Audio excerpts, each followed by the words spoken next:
Hi friends, welcome back to our channel. ఈరోజు మనం pan 2.0 అని కొత్తగా ఒకటి అప్డేట్ వచ్చింది. మీ న్యూస్ ఛానల్లో చూస్తూ ఉన్నారు కదా.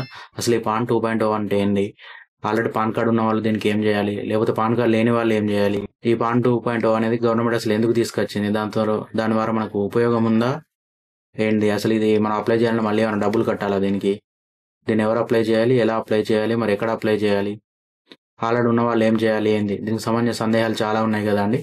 దానికి సంబంధించిన వీడియో అండి ఇది. మీకు ఒక్కొక్కటి స్టెప్ బై స్టెప్గా చెప్తా. మొదటగా పాన్ అంటే ఏం లేదని పర్మనెంట్ అకౌంట్ నెంబర్. అంటే మనకు ఒక పాన్ కార్డ్ అనేది ఉంటే మనం చేసే లావాదేవీలని అన్ని ఎన్ని బ్యాంకులో మనకు ఎన్ని అకౌంట్స్ ఉన్నా మనకి ఇప్పుడు ఏంటంటే బ్యాంక్ అకౌంట్ ఉంటే ఆ బ్యాంకు సంబంధించిన లావాదేవీలు ఆ బ్యాంకుకి మాత్రమే తెలుస్తాయి. పక్క బ్యాంకు మనం వీళ్ళు చూడడానికి లేదు, వీళ్ళ బ్యాంకు ఇంకొకరు చూడడానికి ఉండదు. పాన్ అనేది మనకు అకౌంట్కి లింక్ అయి ఉంటుంది కాబట్టి మనం ఎన్ని బ్యాంకుల్లో లావాదేవీలు చేసినా గవర్నమెంట్ తెలుసుకోవడానికి పాన్ అనేది ఉపయోగపడుతుంది. అందుకే పర్మనెంట్ అకౌంట్ నెంబర్ అంటారు దీన్ని. ఒక పాన్ కార్డ్ మనకు ఉంటుందండి. ఆ పాన్ కార్డు మనం ఎన్ని అకౌంట్ తీస్తే అన్ని అకౌంట్లు లింక్ చేయడం జరుగుతుంది. కాబట్టి మన ఫైనాన్షియల్ ట్రాన్సాక్షన్ కావచ్చు, మనకు సంబంధించిన లావాదేవీలని గవర్నమెంట్ ట్రాక్ చేయడానికి ఉపయోగించేది పాన్ అండి. అది ఇప్పటివరకు మనకు పాన్ కార్డు మనకు ఆల్రెడీ పాన్ అనేది ఉంది. అయితే ఇప్పుడు అందరూ బయట చెప్పేది ఏంటంటే పాన్ 2.0లో ఒకటి బార్ కోడ్ వస్తుంది అలా అని మనకు చెప్తున్నారు. అలా ఏం లేదండి, ఆల్రెడీ పాన్ కార్డులో బార్ కోడ్ అనేది ఉంటుంది. కాకపోతే పాన్ 2.0 ఏంటంటే డిస్ప్లే చేయడం జరుగుతుంది. ఎందుకంటే పాన్ కార్డ్ డీటెయిల్స్ ఎవరికి చూడడానికి ఉండదు, జస్ట్ పాన్ నెంబర్ ఎంటర్ చేసుకొని దానికి సంబంధించిన లావాదేవీలు ఎంటర్ చేయడానికి మాత్రమే ఉంటుంది. బ్యాంక్ వాళ్ళు కూడా టోటల్గా పాన్ కార్డ్ డేటా ఓపెన్ చేసి చూడడానికి ఉండదు. కాకపోతే డిస్ప్లే చేయడం ద్వారా ఈ పాన్ కార్డ్ ద్వారా ఎటువంటి తప్పులు జరగకుండా ఉండడానికి సెక్యూర్ చేయడానికి ఒక అప్డేట్ తెస్తున్నట్టున్నారు. ఆ పాన్ 2.0 ద్వారా ఇప్పుడు డేటా కూడా చూసుకోవడం, ఇప్పుడు ఆధార్ డేటా అయితే మనం ఎలా ఓపెన్ చేసి చూస్తామో అలా పాన్ డేటా చూసుకోవడానికి ఇలా బ్యాంకులకు కానీ ఇప్పుడు మన ఐటీఆర్ ఫిల్లింగ్ అప్పుడు కానీ అప్పుడు ఎటువంటి మిస్ కానీ మిస్టేక్లు కానీ జరగకుండా ఉండడానికి పాన్ 2.0 తెస్తున్నారండి.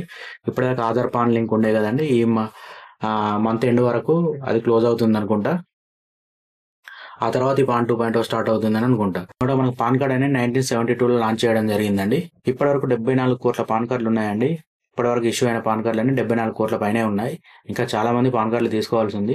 మనకు పెద్ద ట్రాన్సాక్షన్స్ ఏమైనా చేయాలంటే పాన్ కార్డు తప్పనిసరి అండి. పాన్ కార్డు ఉంటే మాత్రమే పెద్ద లావాదేవీలు తీసుకోవడానికి కానీ వేయడానికి కానీ బ్యాంకులో మనకు పనిచేస్తుంది.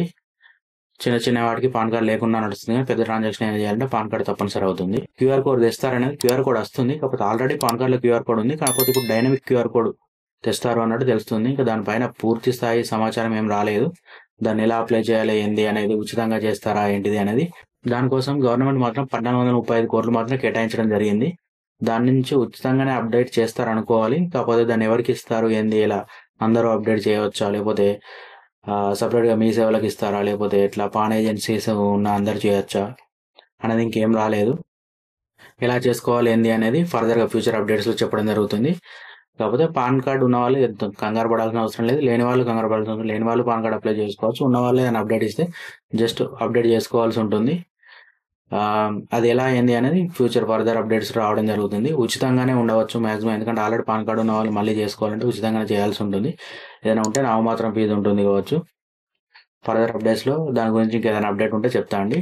పాన్ 2.0 అనేది ఏం లేదని కొద్దిగా పాన్ కార్డును సెక్యూర్ చేయడం జరుగుతుంది అంతే. సెక్యూర్ చేసి సింప్లిఫై చేయడం జరుగుతుంది అంతే. పాన్ డేటాను మనం ఐటీఆర్ అప్లై చేసేటప్పుడు కావచ్చు కానీ, జిఎస్టీ ఫిల్లింగ్స్లో కావచ్చు కానీ, ఎక్కడైనా పాన్ డేటా బేస్ సింపుల్ అవ్వడానికి పాన్ 2.0 అనేది తేవడం జరిగింది. దానికోసం చాలా పెద్ద మొత్తంలోనే డబ్బు కూడా అలకేట్ చేయడం జరిగింది గవర్నమెంట్. కాబట్టి పాన్ కార్డ్ డేటా ఎటు మిస్ కాకుండా ఉండడానికి, ఇప్పుడు ఎందుకంటే అన్ని ఈ డేటా లీక్ అవుతున్నాయి అనేది కదా, దాన్ని సెక్యూర్ చేయడానికే ఈ కార్యక్రమం చేపట్టినట్టున్నారండి.